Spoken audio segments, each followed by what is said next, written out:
Moi, ce que je voulais quand même dire, c'est toute la compassion auprès des familles et des proches de nos 8 compatriotes qui sont décédés dans ce terrible accident. C'est vrai qu'ils étaient 8, parmi les 8, 3 sportifs de haut niveau, 2 qui avaient arrêté leur carrière, l'un qui était encore en pleine carrière avec beaucoup d'ambition olympique, et que donc c'est dramatique. On est sans voix, sans mots. Surtout quand on les connaissait personnellement, ça touche encore plus. Et c'est le sport français qui perd 3 étoiles aujourd'hui. Oui, nous allons parler de Florence Artaud, bien sûr, avec Philippe Poupon, qui sera avec nous dans quelques instants. Nous allons parler de Camille Muffat avec Amaury, qui évidemment la connaissait si bien. Nous allons parler d'Alexis Vastine, que vous avez vous aussi bien connu. Alexis Vastine, oui, un homme de 28 ans, un champion de 28 ans, très attachant.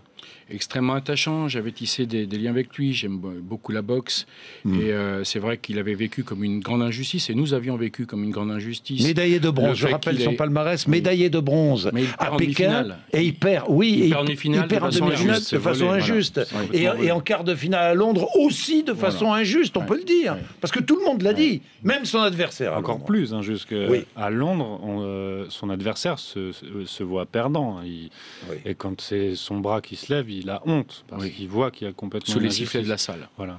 Et il avait quasiment décidé d'arrêter, il avait eu des comportements c'était un écorché difficile. Un écorché vif, il était... Il était vous racontiez une anecdote, oui, c'est en septembre 2013, j'étais à la semaine olympique avec le comité olympique français. C'est une semaine où plein de sportifs médaillés de la saison d'avant qui sont invités dans un endroit pour échanger, où il y a des ateliers, média training et compagnie, tout ce qu'un sportif de haut niveau doit avoir pour avoir les bases. Et Alexis, un matin à 10h, on prend un café, on se réveille, et à 11h, il me propose une bière. Là, je lui dis, mais qu'est-ce que tu fais? À 11h, il vous propose une bière? Oui, mais c'est un chez les sportifs, c'est pas... Bien sûr, oui, non, ça, c'était pas un alcoolique. C'est l'armée. C'est l'armée qui, à la base, désolé de vous couper, mais je lui dis, t'as les on peut couper un ministre, hein. De temps en temps. Oui, on peut. Pas toujours, je m'excuse. Mais je lui ai dit, va à Rio, t'as envie. Là, il m'a dit, oui, la fédération. Je fais, mais sers-toi de cette haine. Au lieu de me la donner, mets-la dans toi et mets-la dans tes gants, tape, entraîne-toi, va vers Rio. Et en fait, avec plusieurs de ses amis, et moi et les institutions, quand l'encadrement de la fédération a changé, il s'est mis à y croire parce qu'il a vu qu'il était soutenu par rapport à avant où il n'était pas soutenu. Et il était reparti à Bourges pendant le premier mois. Je l'ai vu complètement changer. Il avait perdu du poids.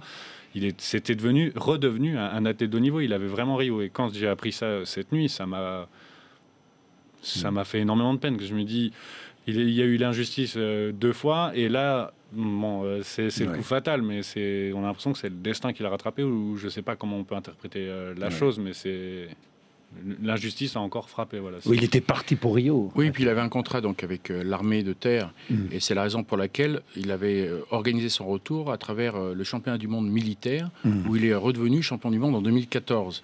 Et c'est vrai qu'ayant gagné, il s'était mis dans l'idée de ramener l'or olympique, et donc c'est un destin brisé. Mais j'ai une question.